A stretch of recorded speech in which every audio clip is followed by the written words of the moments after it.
Hello again.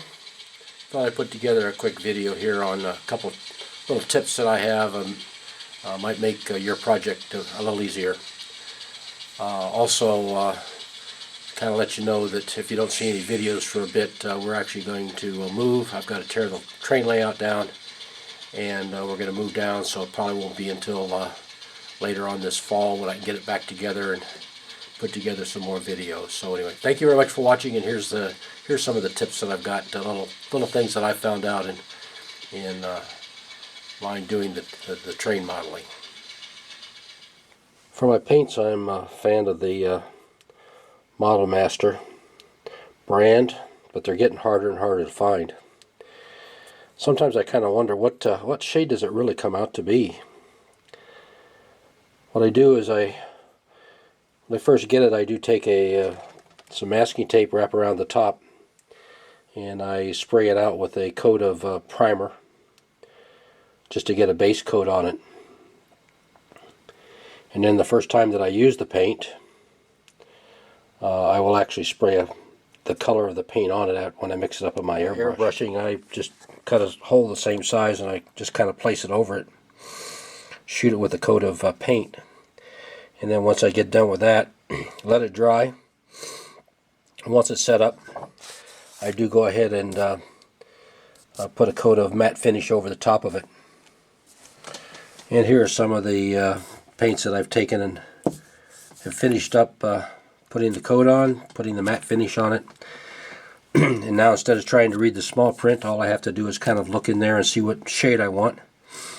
I'm not always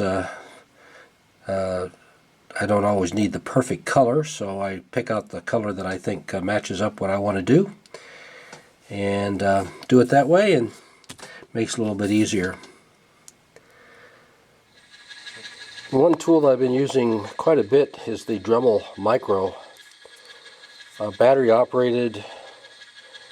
It takes all the normal bits and cutting tools that the larger Dremels take.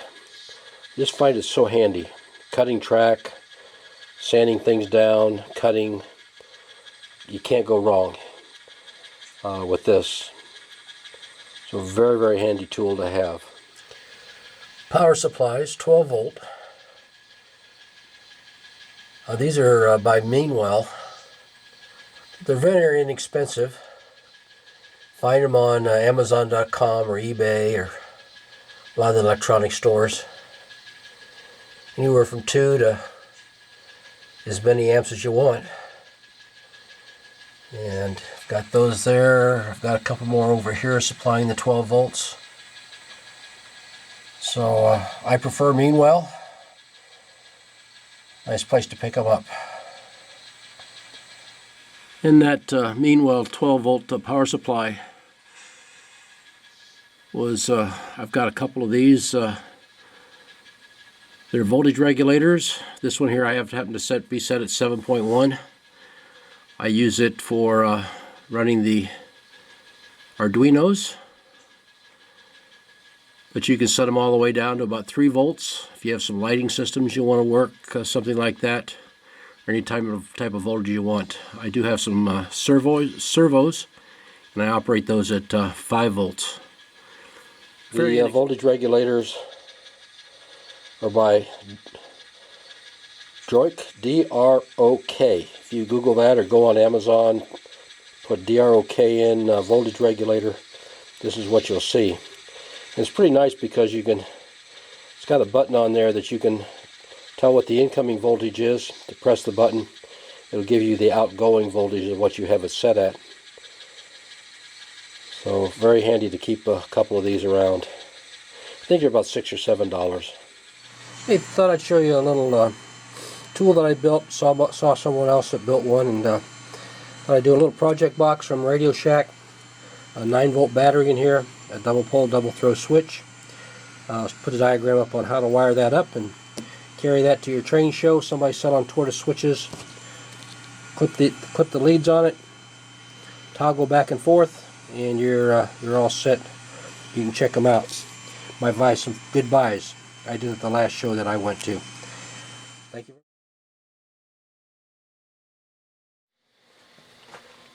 For lighting in the larger buildings, I don't like to run the wires, so I can disassemble and assemble things quickly if I need to.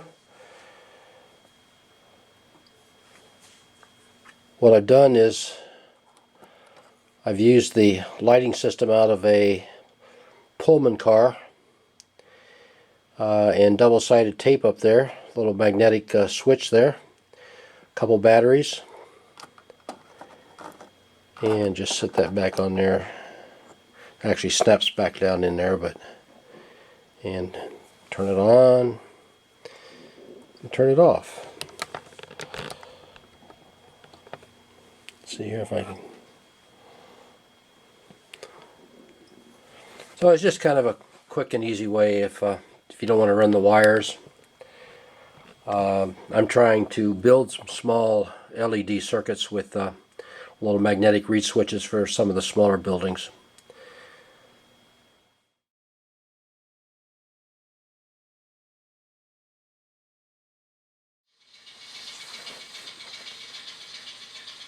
We'll do one more. One more. Well, again, thought together I'd thought to cut the two more. Thought I'd go.